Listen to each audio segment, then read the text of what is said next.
stop. Huwag munang magplano. Huwag munang sasabak. Huwag munang papasok sa negosyo nang hindi napapanood ang show na Nego Show.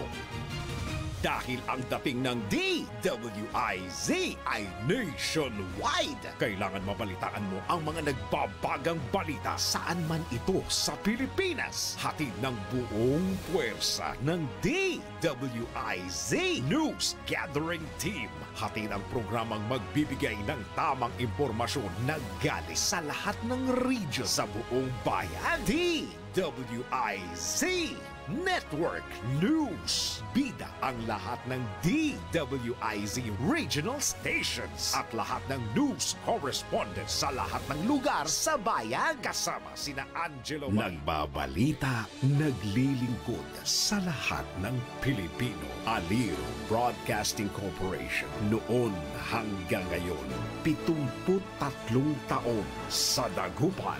89.3 DWIZ. Nagbabalita ng tama, naglilingkod ng tama.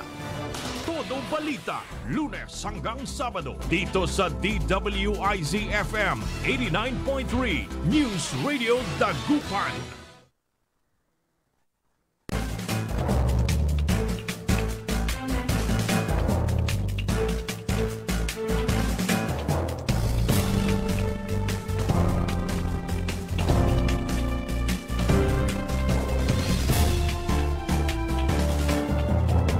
Isang napakagandang umaga ng ating pagbati. Good morning, good morning, good morning, good morning, good morning, good morning. Magandang umaga po sa inyo lahat. Araw po ngayon ng Lunes. At ngayon ay October 27, 2025. At oras na po ang ating programang Todo Balita at Komentaryo. As usual, sa lapan sa oras yatid namin sa inyong mga balita sa ating bansa at sa ibang dagat. Yan ipagtalakay natin sa ating mga lokal na balita. Kami po ang matagapagbalita. Ako po si Susan Valdez daw. Kasama natin si Carol Liway Iparagire. Dumako na tayo sa ating mga headlines, sa ating balitang pambansa. Sandigan Bayan nga sa 5,000 arrest warrant. Todo balita. Boying Rimulya pumiyok sa heart surgery at leukemia. Todo balita. Higit 200 Pinoy sa Myanmar Rocket Hub sasaklolohan. Todo balita. Balita sa ibayong dagat, Japan sa pol ng malakas na lindol. Todo balita. Sa ating mga balitang lokal, PSU students pinag-aralan ang ukol sa early warning bells. Todo balita. At BPC Representative Young Farmers Challenge tatanggap ng 80,000 grant. Todo balita. At ngayon sa detalye natin mga balita.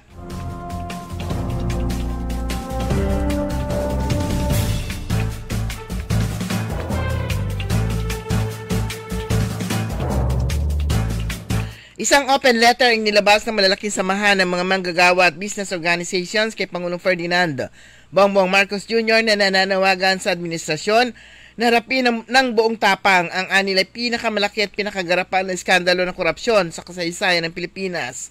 Ayon sa kanila, matagal ng pasan ng mga manggagawa at negosyante ang bigat ng pagtaguyod at pagpapanatili ng ating bansa sa pamamagitan ng kanilang trabaho, negosyo at binabayarang buwis. Kahit hindi sila maaaring manahimik sa masakit na katotohanan ng trilyong piso na umano ang nanakaw mula sa kaban ng bayan. Binanggit nila ang September 2025 Pulse Asia Survey na nagsabing 97% ng mga Pilipino ang naniniwalang laganap ang korupsyon sa gobyerno. 56% naman anila hindi sigurado sa tiwala sa Independent Commission for Infrastructure at 39% lamang ang may tiwala sa ombudsman na marisolba ang kaso ng katiwalian.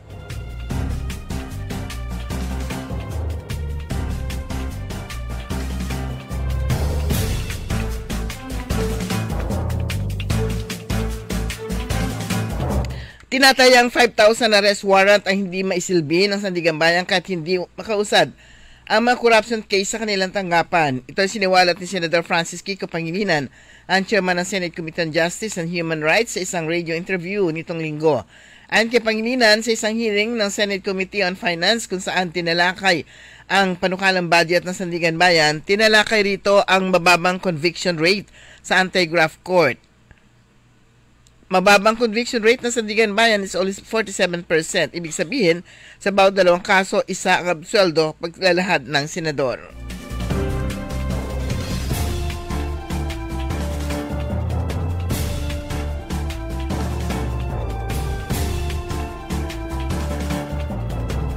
Tinanggihan ng Malacanang ang panawagan ng Senate Majority o Minority Leader Alan Peter Cayetano na maglagay ng oposisyon at religious leaders sa Independent Commission on Infrastructure. Ang ICI tinatag ni Pangulong Ferdinand Bongbong Marcos Jr. upang imbestigahan ang korupsyon sa mga proyektong infrastruktura ng gobyerno. Ayon kay Executive Secretary Lucas Bersamin, hindi na kailangan ng dagdagan ang miyembro mula sa oposisyon dahil ang 3 kasalukuyang miyembro aniya ng ICI ay non-partisan at pinili mismo ng Pangulo upang matiyak ang checks and balances.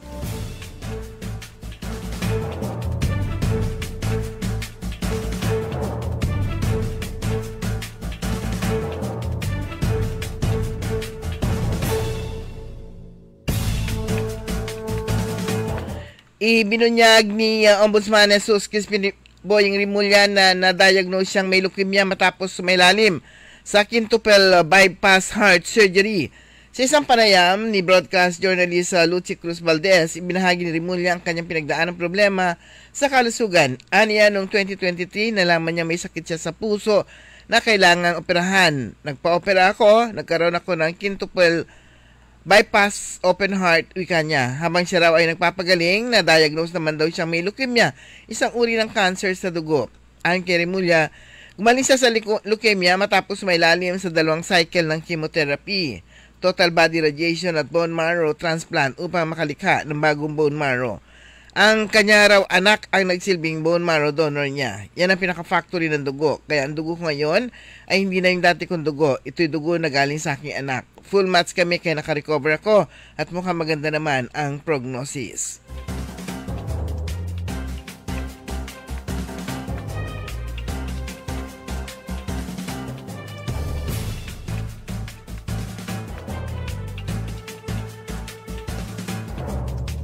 Hinatulan ng Palawan Regional Trial Court si Culion Mayor Cesar de Vera at ang kanyang asawa na si Vice Mayor Maria Virginia Nakachi de Vera ng child abuse matapos mapatunayan sinaktan nila ang isang 15 anyos na binatilyo noong 2018. Sa 73 pahinang desisyon ni Acting Presiding Judge Ryan Hartzel Balisacan ng RTC Branch 163, idineklara na hukuman na guilty beyond reasonable doubt ang mag-asawang de Vera sa paglabag sa Section 10 ng Republic Act 7610 o Special Protection of Children Against Abuse, Exploitation, and Discrimination Act. Pinatawan sila ng 4 na taon, 2 buwan at 1 araw bilang minimum hanggang 6 na taon at 1 araw bilang maximum na parusa sa kulungan bukod pa sa 15,000 na multa bawat isa.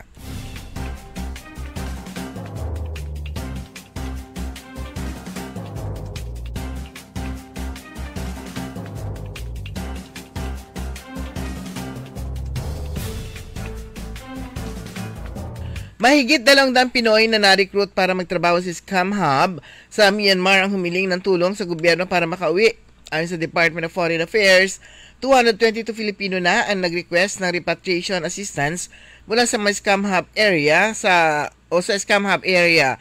Sa bilang nito, 66 ang nakalipat na sa Thailand habang siya may nasa Yangon at kasalukuyan nasa kustudiya ng Philippine Embassy. Nakikipag-ugnayan ang embahada sa mga otoridad ng Myanmar upang ayusin ang deportation procedures para sa mga nasa holding camp at masagip ang mga natitirang Pilipino sa mga compound. Hinimok din ng DFA ang mga Pilipino at kanilang pamilya na direkta makipag-ugnayan sa Philippine Embassy sa Yangon para sa tulong na repatriation.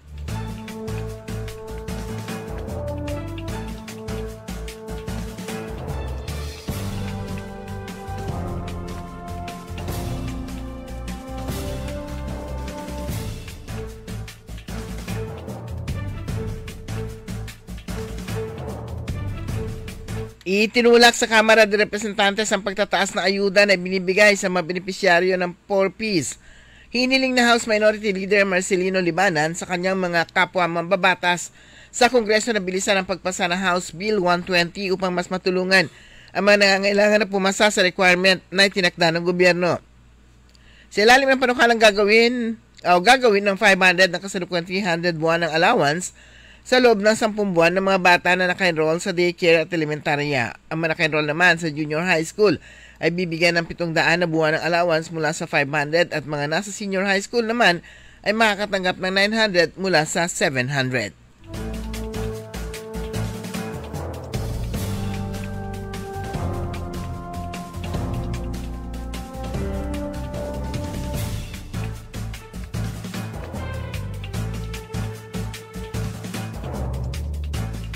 Sa ating balita sa ibayong dagat, isang malakas na lindol ang yumanig sa Hokkaido, Japan itong Sabado. Ayon sa Japan Meteorological Agency o JMA, naganap ang lindol bandang 1:40 na madaling araw sa ilalim na humigit kumulang 40 kilometro sa timog silangang baybayin ng Nemuro Peninsula sa Hokkaido. Ang lindol ay may tinatayang lakas na magnitude 5.8 ay nagtala ng intensity na lower 5, ang ikalima sa pinakamataas na antas sa seismic intensity scale ng Japan sa lungsod ng Nemuro. Nanawagan ang ahensya sa mga residente na ang mga apektadong lugar na maging alerto sa mga posibleng aftershocks na maaaring umabot hanggang lower 5 sa intensity scale sa loob ng humigit kumulang 1 linggo. Sa timog silangang bahagi ng baybayin ng Hokkaido, mayroong ocean plate na dumidiin sa ilalim ng land plate at laganap umanong lindol sa hangganan ng dalawang plate ayon sa JMA.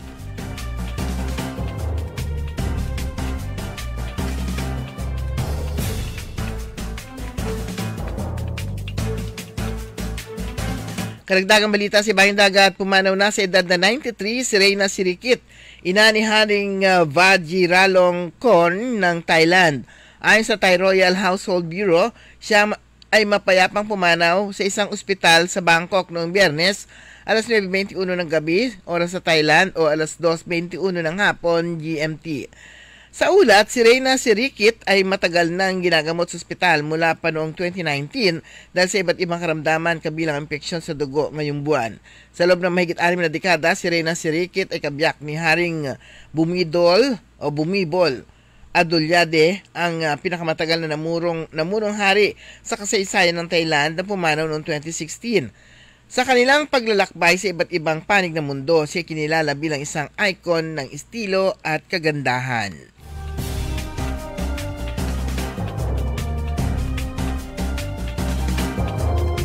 Sa ating balitang lokal, nung nakalipas na linggo, binisita ang Municipal DRR Office ng mga mag-aaral na nagpapakadalubhasa sa larangan ng public administration mula sa Pangasinan State University para sa kanilang pananaliksik na awareness on the implementation of early warning bells in Bayambang, Basis for Improvement and Sustainability. Ibinahagi ni LDRMOU ang kanyang kalaman at karanasan tungkol sa pagpapatupad ng early warning bells sa kanilang bayan bilang bahagi ng patuloy na advokasya ng gobyerno lokal sa kaligtasan at kahandaan sa kasakuna ng mamamayan ng Bayambang.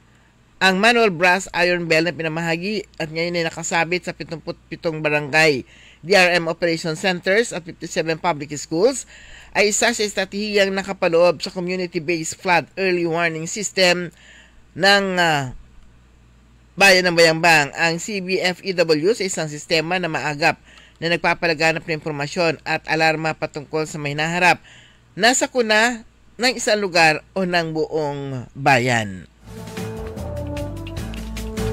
Samantala, isang pangalawang taong agri-business student sa personalidad ni Ginong Ruel Alcantara mula sa Bayambang Polytechnic College ang gumawa ng kasaysayan para sa institusyon ng manalo sa Young Farmers Challenge na nakuha ng 80,000 pesos si startup business grant. Si Alcantara kasama si Ginoong Samson Hunyo, isa ring agribusiness student, ay naglagay ng kanilang initial business model canvas para sa pagsusuri noong September 26, 2025 sa Santa Barbara at sa Bayambang, Pangasinan. Habang nagkulang si Ginoong Hunyo sa pagunguna sa kompetisyon, nakatakda siyang kumatawan sa kolehiyo para sa kasunod na hamon. Ang parehong mga mag-aaral ay ginabayan ni Miss Bethel Charis Elevaso, ang program coordinator para sa agribusiness. Ang tagumpay nito nagdudulot ng isang sulyap sa pagsasakatuparan ng pangako ng BPC sa pagpapalaki ng diwa ng entrepreneurial, makabagong pag-iisip at praktikal na kasanayan sa mga mag-aaral nito na inihanda sila para sa tagumpay. Samantala, may 200 pet owners sa lumok sa isinagawang veterinary medical mission ng pamahalang palalawigan ng Pangasinan. Katawang Municipal Agriculture Office ng lokal na pamahalaan ng Mangaldan noong nakalipas na Biyernes. Layunin ng aktibidad na palakasin ang kampanya ng LGU Mangaldan tungo sa isang rabies-free Mangaldan sa pamamagitan ng libreng veterinary services para sa mga aso o mga alagang hayop na mga residente. Kabilang sa mga serbisyong hatid ng nasabing misyon ng crustacean at spaying operations, pagbabakuna laban sa rabies at pamamahagi ng deworming at vitamin supplements para sa mga 355 na aso at pusa. Upang mapanatili ang kaayusan at kaligtasan ng operasyon, pinahintulutan ang bawat pet owner na magdala lamang na hanggang 3 alagang hayop bilang benepisyaryo.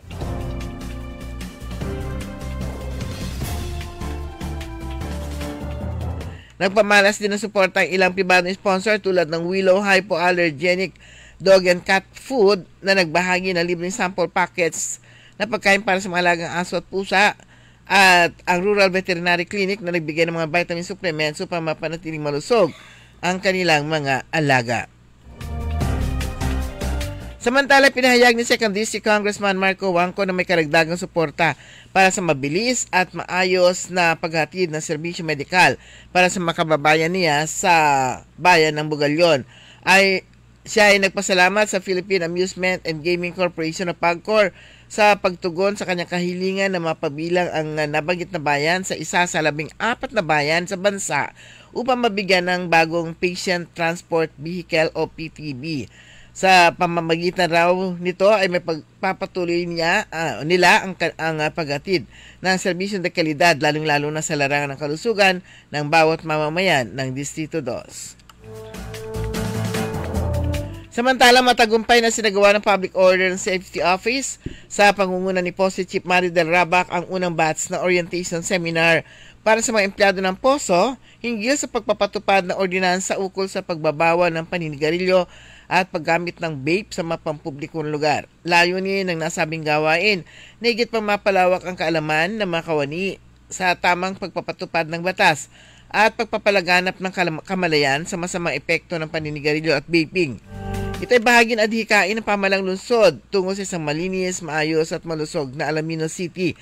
Ang programa ay dinanuhan ni Atty. Elton June Viloria mula sa City Legal Office na nagbahagi ng mahalagang impormasyon at legal na batayan hinggil sa naturang ordinansa. Ang pamunuan ng Poso ay nagpasalamat sa lahat ng empleyadong lumahok at nakisa sa gawain bilang katuwang sa pamahalang lungsod sa pagpapanatili ng isang smoke-free Alaminos City.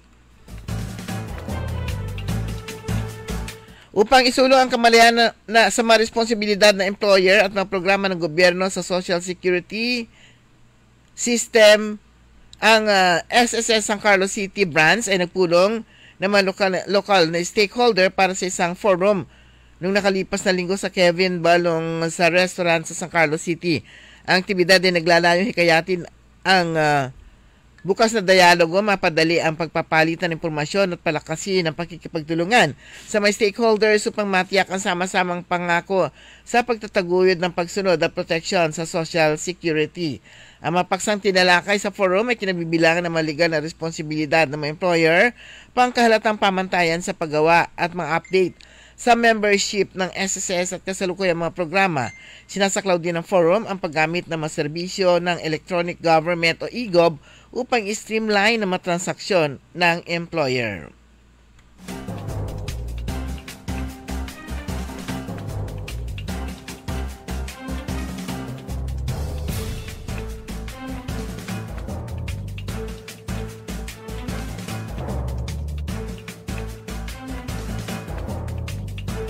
Sa ating balitang sports, Maaga pa para pindutin ng Hinebra ang panic button sa PBA Season 50 Philippine Cup Elims. Kahit in and out sa win column ang Gin Kings, inumpisahan ang kampanya sa 1-2 card. We just got off to a slow start but we're not ready to panic yet. Git ni Coach Tim Cone sa United Arab Emirates nung Sabado. At still got a lot of tournament left to go and we're just still getting our feet underneath. And I think that we're ready to play at full power right now. Huling natisod ng Gin sa Meralco 89-75 noong October 17. Nasa Dubai ang crowd darling sa unang out-of-the-country game ng gold season at susubukang bumawi mula sa huling talo. Sumahan niyo kabuuan ng ating newscast sa ating Todo Balita at Komentaryo. Inyong pong tagapagbalita. Ako po, si Susan Valdez daw. Kantabay po natin sa technical side si Richard Ulanday. Ang oras po natin, ganap na alas 5:26. DWIC. Ang balitang ito ay inihatid sa inyo ng Bingo Plus, International Series Philippine and Bingo Plus. Bingo sa saya plus sa panalo. Tickets available now at SM Tickets. Magandang araw po sa ating lahat, sa ating mga bisita. Inaanyayahan ko po kayo sa aming lungsod ng Alaminos para po mabisita at ma-experience ang ating mas pinagandang 100 Islands.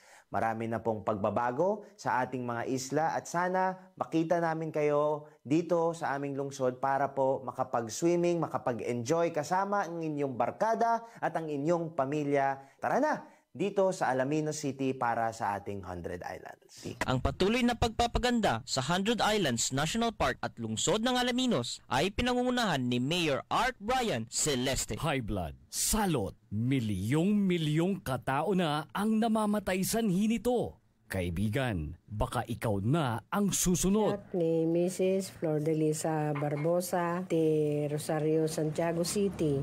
Agtawenak ti 63. Manungatawan nga aglutluto ako, tada karindiryak. Mariknak agpipikal. Ti imimak iso nga nangagak ti radyo, dato'y agas nga pao di arko. Pinadas ko. Mayat mo ti epekto na. Do'ti food supplement nga napadpadasa ko. Awan ti epekto na. Dato'y pao di arko, idi nagtumarak, manungal daw lang, han nga agpipikal ti imakon. Awisen kay nga mangpadas, tapno maikatmat, dagita rik-rik na inyo, saksakitin nyo. Kaya kaibigan, buhay mo'y ingatan. Mag-Aldrich Pau de Arco Herbal Capsule na para kalusugan mo ay garantisado.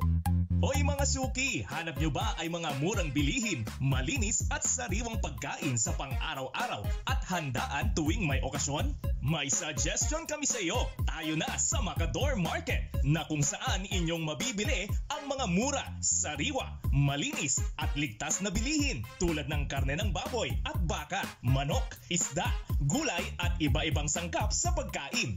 Matatagpuan din sa Macador Market ang dry goods, groceries, eateries at fruit section. Kaya ano pang hinihintay nyo? Gawing bongga ang handa mo everyday with Macador Market. Macador Market is open from 4 a.m. to 8 p.m. Visit us at Macador Market, Galvan Street at Zamora Street sa downtown, Dagupan City. DWIZ. Liway Manantan At Susan Yadaw sa Todo Balita.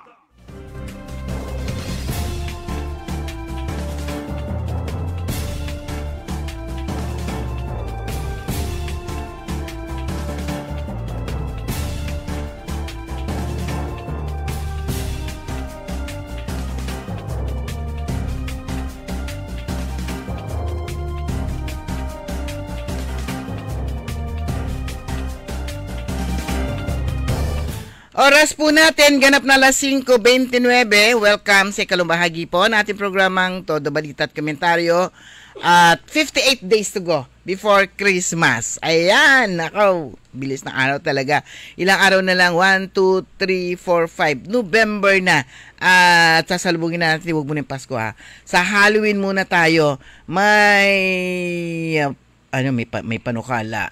Meron itong nakita natin. Sa November 1, merong activity dyan sa Eternal Gardens sa Court of St. John the Evangelist. Alas 9 na umaga, magkakaroon ng Halloween fun activities sa park.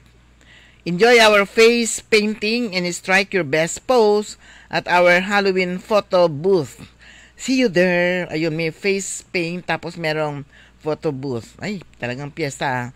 Halloween fun for kids. Para sa mga bata lang ito. Meron daw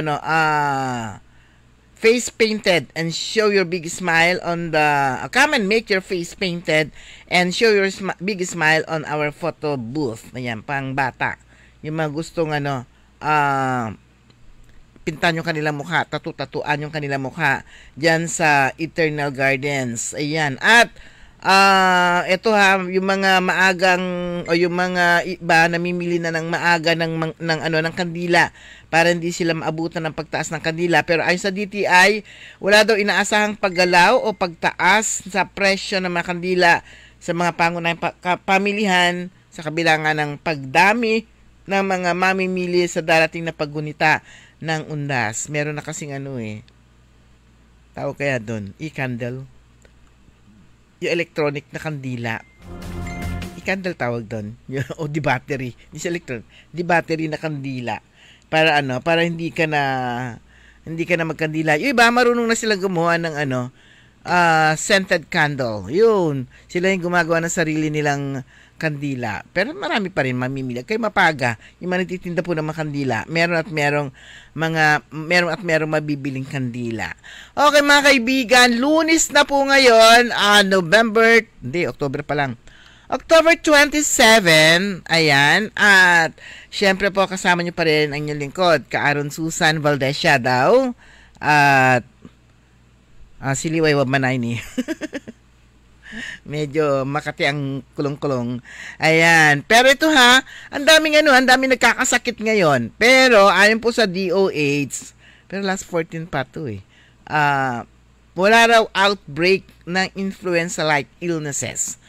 Yung pangalan ng ngayon, trangkaso ngayon, hindi siya flu, kundi flu-like. Parang parang trangkaso, kanto.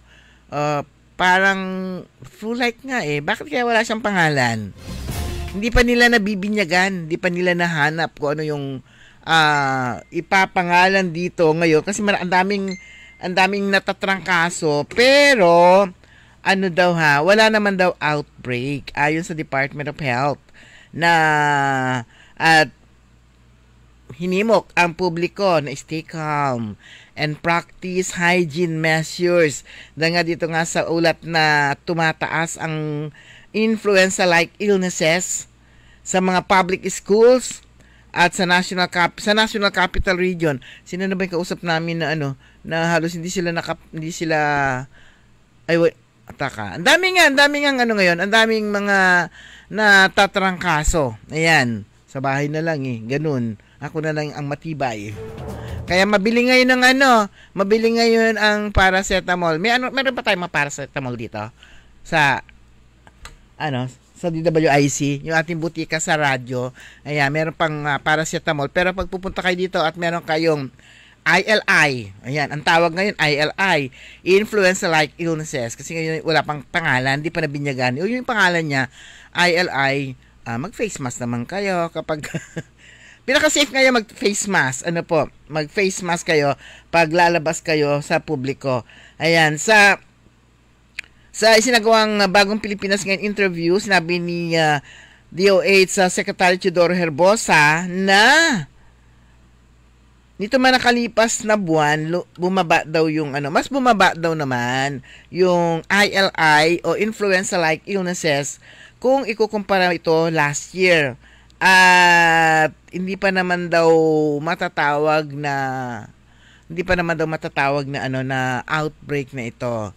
Kasi kung meron isa na nilagnat tapos sa isang opisina, ayun, kuminsan may nahahawa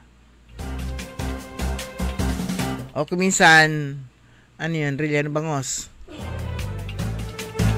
O sandali, meron bibili na Relleno Bangos.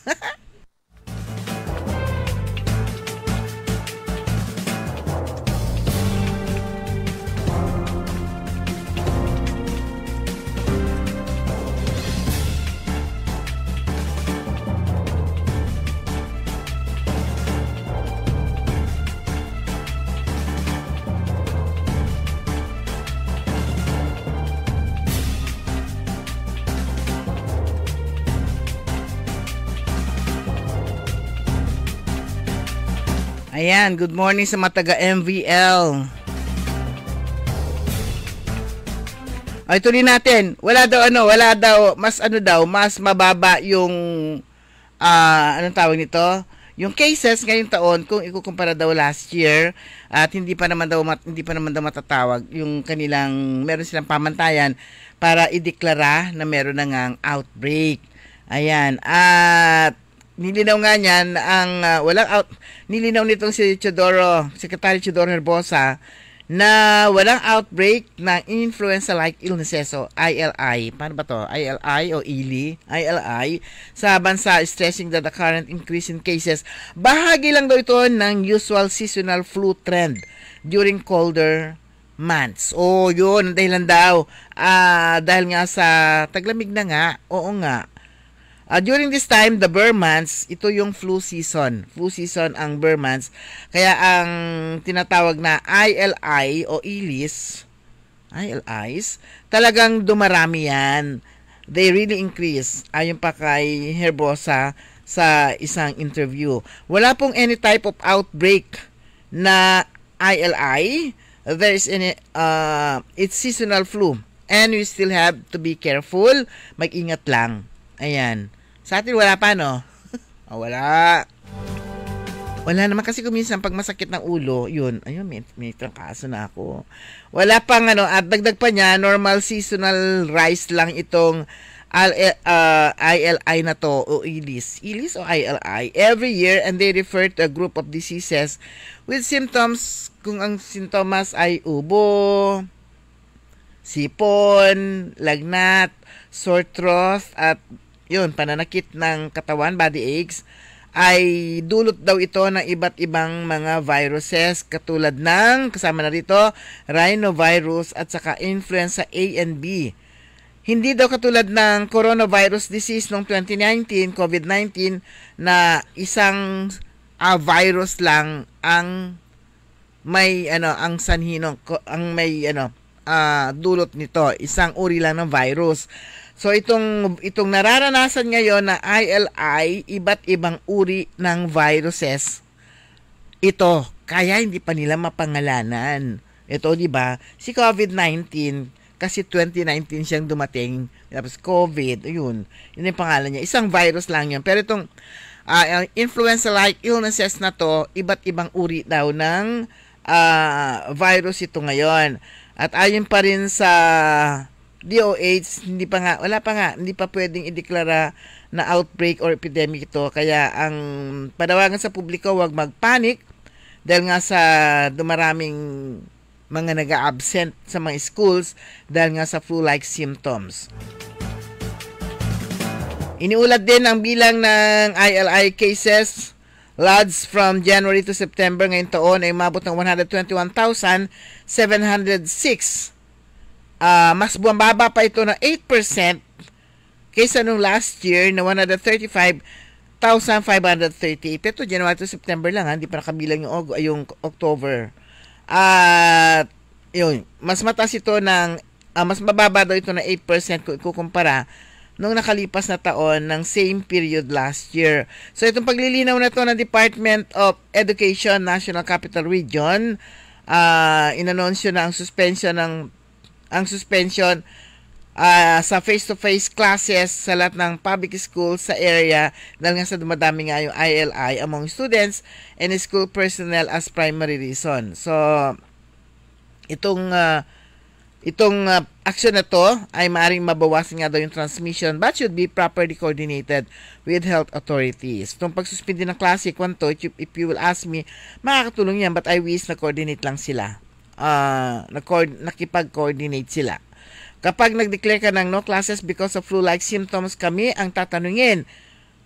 Sabi nga naman, siyempre, yung mga health authorities ang tatanungin, and then we were caught unaware and then it will cause alarm. Ayun.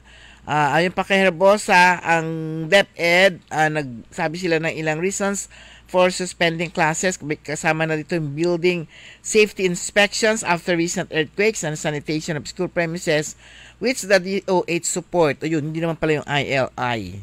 Taka nga muna. At marami naman dahilan. Yun. He confirmed that there was an increase in sales of common flu medications. Kakasabi ko lang kanina, mabili ang paracetamol, decongestants, and expectorants during a seasonal rise in the flu activity. Kasi parang sa self-medicate na yung mga tao kapag nakaramdam ng hindi maganda yung pakiramdam nila, inuubo, sinisipon, alam na meron ng generic na mga gamot o alam na kung anong brand ng iinumin na mga gamot. Kapag nilalagnat, paracetamol, ayun, kung ano yung paracetamol nyo, sige, Biogesic, kantulat, tsaka iba't iba pa. Binanggit ko na rin kanong brand yun, ano. Ang may sipon, Newsep, kantulatan. At kapag kami ubo, anong tawag nito? Solmiox, kanto, tapos mag-vitamin C. O yun, di ba? Kasi hindi na binibigay ng mga doktor pag pupunta tayo. Panawagan sa publiko na yung mga preventive measures learned during COVID-19 pandemic remain effective against ILI o influenza-like illnesses. Kung ano nga ginagawa natin, natuto na tayo nung pandemic, di ba? Kapag ngayon marami ka masasalubong ngayon naka-face mask. Ang panawagan naman actually, ang mag-face mask yung mga may sakit. O kung sino yung mga merong mga dinaramdam para hindi sila makapaghawa. Ayan. Pero kaya mo ring mahawaan, kailangan lagi ka rin naka-face mask din. Ayan, maghugas lagi ng kamay, wash hands regularly, yun din yung dating ginagawa nun. Stay home kapag ka may sakit, huwag nalalabas. At yun, gumamit ng mask when symptomatic. At avoid sharing food and utensils and ensure proper ventilation indoors. Ayun, proper ventilation indoors. Kasi yung nagtatrangkaso kung minsan pinapawisan niya ng todo, so kailangan maayos po yung ventilation. For those who are not sick, ayan, ayon kay Herbosa, take vitamin C, stay hydrated, eating a balanced diet. Wala munang no rice, balanced diet. Getting enough sleep, matulog ng maaga, ayan, matulog ng maaga, exercise, and avoid crowded places. Parang COVID-19 lang talaga. Yung kung ano yung mga ginagawa natin ng COVID-19, nung karoon ng pandemic noon. Ganun pa rin.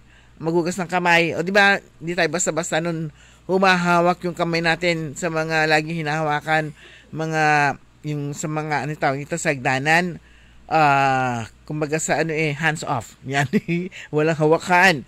Yan. At kapag nga na may sakit naman, stay home na lang. Stay home when sick. At saka laging magsuot ng face mask at iwasan ng sharing food and utensils. At sa mga wala namang sakit, mag-vitamin C.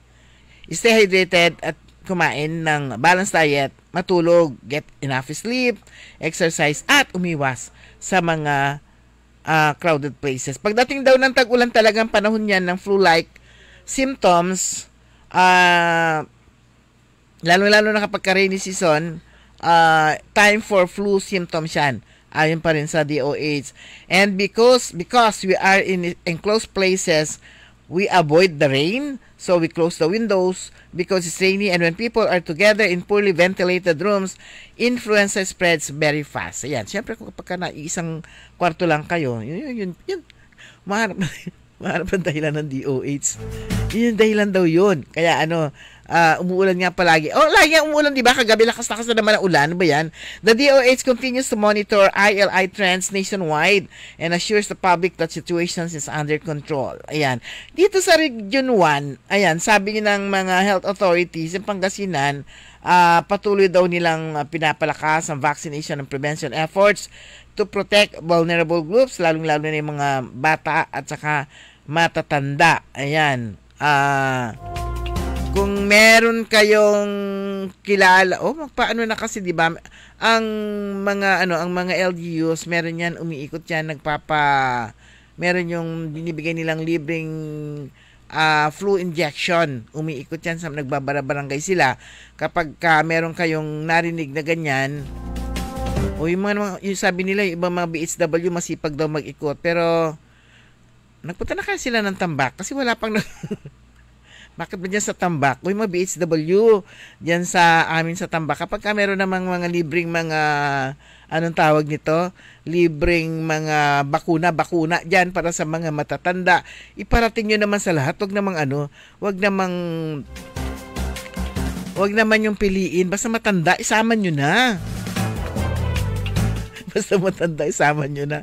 Isama nyo na ako, ganon. Wala pa akong wala pang hindi ko pa nasubukan na merong doon na, parang ganon, yung knock-knock, ayan, walay libreng bakuna na para flu, o kaya para, basta lahat ng uri ng lahat ng mga uri ng, anong tawag nito, activity, na ibinibigay ng gobyerno na libre, sana lahat maabisuhan.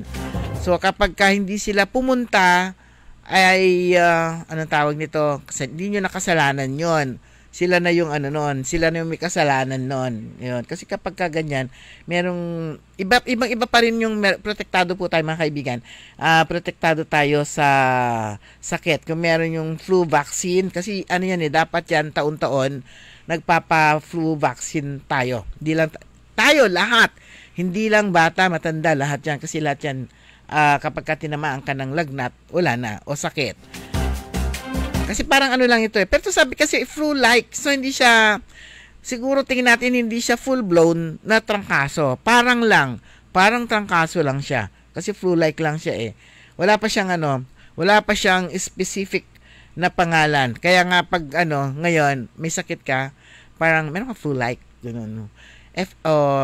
Flu-like o ILI. Influenza-like. Yun. Hindi pa siya trangkaso. Pero para mas maiksi, may trangkaso. Pareho lang naman yon. Yan. Nanghihinat yung iba, ang tinatamaan talaga, masakit ang ulo, nahihilo, yun yung nila eh.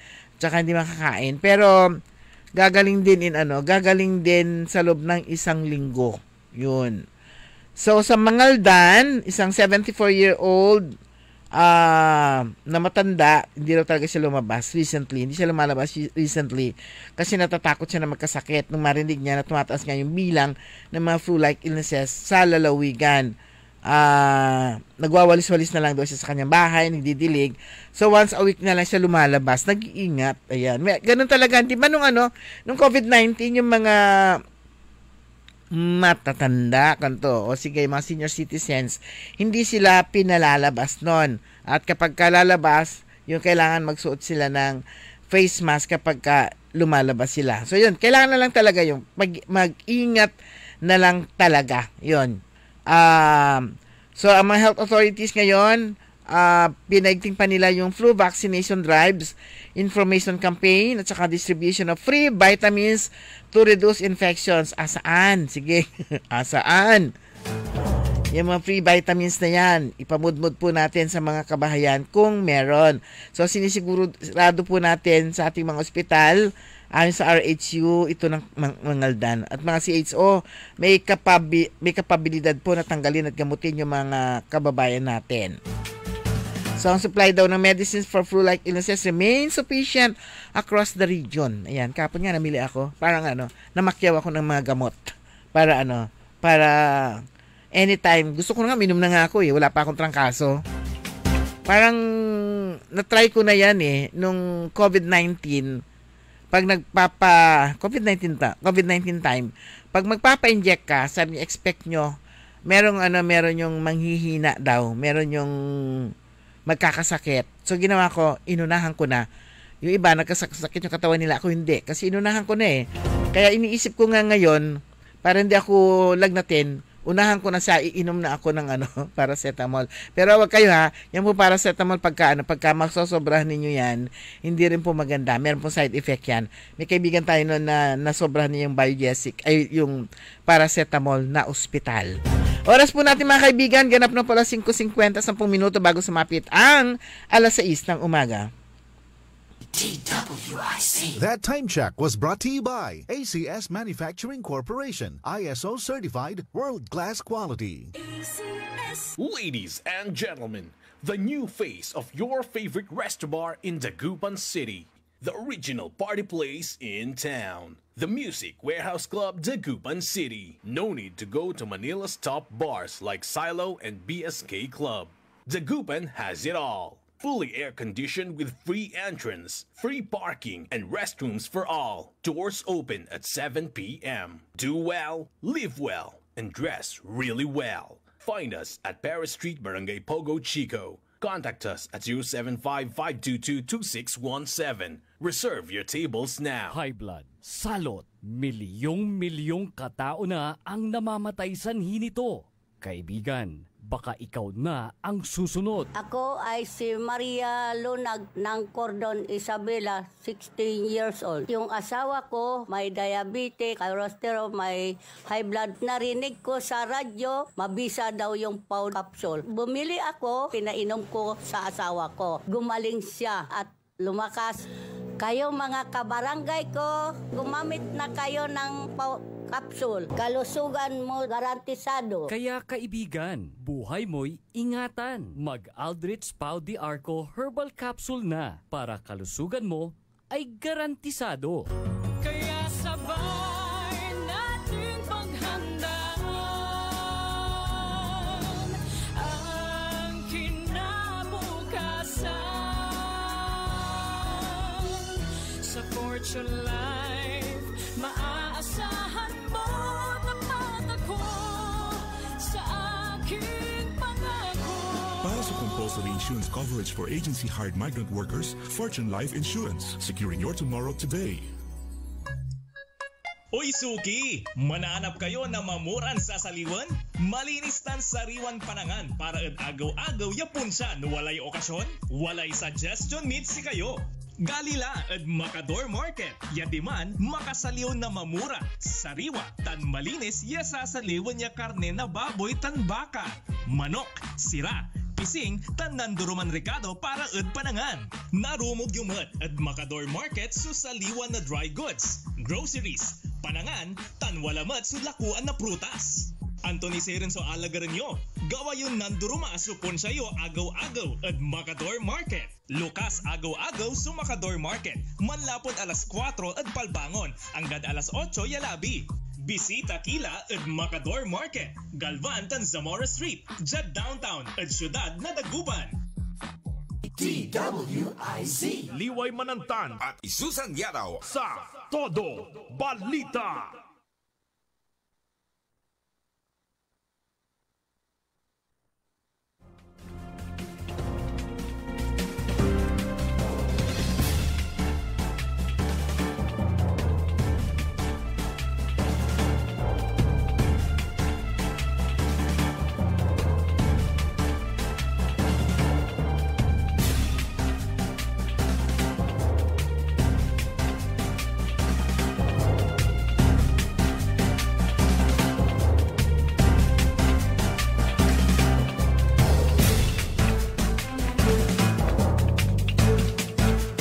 Pitong minuto na lang bago sumapit ang alas 6 ng umaga. Good morning kina Oscar Dolormente, kina Sir Napoleon ko, at saka kay Ernesto Mosada, kay Roberto Nimer, at saka kina Nanay Dading at Grace Matro. Ayan, sa mga taga-Tabang, good morning po sa inyo. Kay Cap MG, good morning. At ngayong araw na to, ang regular session po ng Sangguniang Panlalawigan at meron din activity ang PNP, ang PPO, merong stakeholders forum and 100 days na ni Provincial Director Merculio. Ayan. Meron din siyang meron din siyang 100 days pagka munisipyo, meron silang SOMA, State of the Municipal Address. Pag city, SOCA, city address. Pag provincial, SOPA. So siya, meron siyang SOPA din. State of the, hindi, SOPD. State of the Provincial Director Address. O, di SOPDA. Ayan, meron siyang SOPDA. State of the Provincial Director SOCA. Address yung, di ba? Yan, State of the City Address. Tama ba yun? State of the City. Hindi, ano na yung A? Address. O di yun, SOPDA. State of the Provincial Director Address. Ngayong araw yan sa Season Auditorium. Punta kayo kung inimbitahan kayo. Ayan. At ano rin ngayon, regular session din po ng Sangguniang Panlalawigan at regular session din ng Dagupan City. Kumusta kaya ang Dagupan naman? Kung ano yung kanilang ang bilis nilang ang dami na nilang naipasa sa loob lang ng wala na sila halos agenda kasi naipasa na nila lahat. Ayun. Sa loob lamang ng isang buwan, in one sitting, may 300 yata yon na resolution na pasadala namin kasi wala nang sagabal. Ayan, wala na ring hearing. Bahala kayo dyan. Good morning, Kuya Jim po. Good morning. Kaya, may mahigit 140 daw million ang nasayang sa mga proyektong pinabayaan sa Dagupan City. Yan, nung last week, formal daw na inilapit ng alkalde ng Dagupan sa Sangguniang Panlungsod ng panukalang agarang investigasyon at legal na aksyon laban sa mga kontratistang sangkot sa mga proyektong iniwan ng nakaraang administrasyon. Talaga naman ang sipag talaga. Ang sipag. Talagang imbis na move forward, ayan, step backward lang yan. Nakatingin lang yan backward. Tinitingnan ko ano yung mga dapat na move forward na kayo. Kasi kung sasabihin natin na nakarang administrasyon, kayo yun. Kasi 'di ba, second term na nila. So kung nung nakarang administrasyon, kayo yun. Yung administrasyon na yon. Nakakalimutan yata nilang sila yung nakarang administrasyon. Hindi sila bagong administrasyon. Nakarang administrasyon, sila rin yun. Sa itinuturing daw yung mga naturang proyekto bilang lubhang irregular, inabandona at may depekto. Kung inabandona, di silang nag-abandona, di ba? Kasi nakarang administrasyon pa yon. Gaya ng Palyadong Gabyon o Dike sa Barangay Pugaro, kakulangan ng paglalagay ng mga stainless table sa Malimgas Public Market at hindi kompletong pagdating ng mga school tablet sa mga pampublikong paaralan ng lungsod. Alam nyo, sa idadayo kon Mayor, si Mayor Patrick Karamat, noong nagsasalita siya, iniiwasan niyang merong mababanggit na yung isisisi mo sa mga nakalipas na administrasyon o kanino man administrasyon. Ayusin na lang kasi ikaw na nakaupo, di ba? Kapag ka nakaupo ka, nakita mo may sira yung halimbawa, bago kang mayor, kita mo sira yung upuan. Di paayos mo na lang kasi ikaw na yung nakaupo ngayon, di ba? Kagaya ng opisina ni board member Martin Season. Ang ganda-ganda na opisina niya kasi nadatnan niya. Kasi nga naman hindi mo rin maasahan din na talagang super gaganda kasi parang nangyari doon parang mga temporary lang Parang temporary ba yun? Kasi nag-assume lang. At hindi rin sila nakakasiguro na tatagal. Kaya hindi talaga, parang kung ano yung opisina nila, yun na yun. O siya siguro naramdaman niya na tatagal siya, pinaayos niya. Ganda ng kanya opisina. Pagpunta mo doon, magpa-picture ka, ikaw ang uupo doon sa upuan niya. Ganun daw siya magtrato. Ayan. Opo, buhay siya. Kuya Benjitan, yan, kinukumusta niya si Madam Rose Ke. Hindi yata sila nakikita.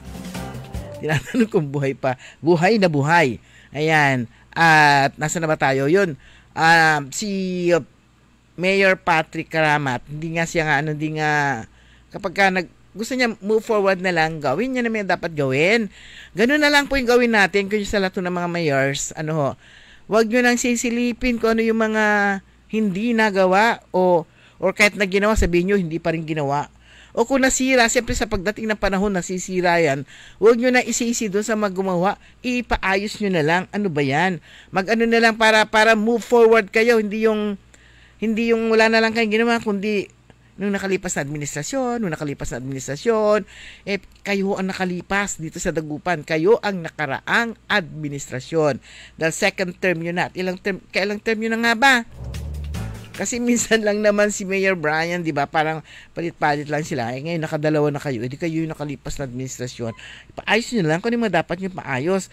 Mauubos pa yung oras ninyo sa pag-iimbestiga ng mga nakalipas na administrasyon. Gawin nyo na lang kung ano dapat na gawin na marami talaga. Ang daming basura, ang daming mga dapat ipaayos, yung mga bahay na baka gusto nyo tulungan, yung mga nakalubog pa rin sa baha. O ngayon, kagabi, umulan. Sigurado, dulap, lamot, at sikara. Ay nako, mga kaibigan, wala na po tayong sapat na oras. Good morning kay DC Vrian, Venice Chua, at saka kina Mamata and Tropa. At sa lahat po ng ating mga tagapakinig, magandang umaga po sa inyo, si Ernesto Mosada, lahat na. Wala na po tayong sapat na oras. Tabayanan po ninyo. Susunod agad, early in the morning. Makasama po ninyo si Ka-Aaron Orly Navarro. Yan, advice po natin. Ingat po tayo. Mag-face mask paglalabas. At kumain na maigi. Huwag na muna yung rice. Wala na muna diet this time. Kailangan balanced diet po tayo. Nakasama po natin sa technical side si Richard Ulanday, sa ngaran po ni Kaaron Liway. Ako po si Susan Valdez Yadaw. Magandang umaga po sa inyo lahat. Sumainyo ang Todo Balita, Lunes hanggang Sabado dito sa DWIZ FM 89.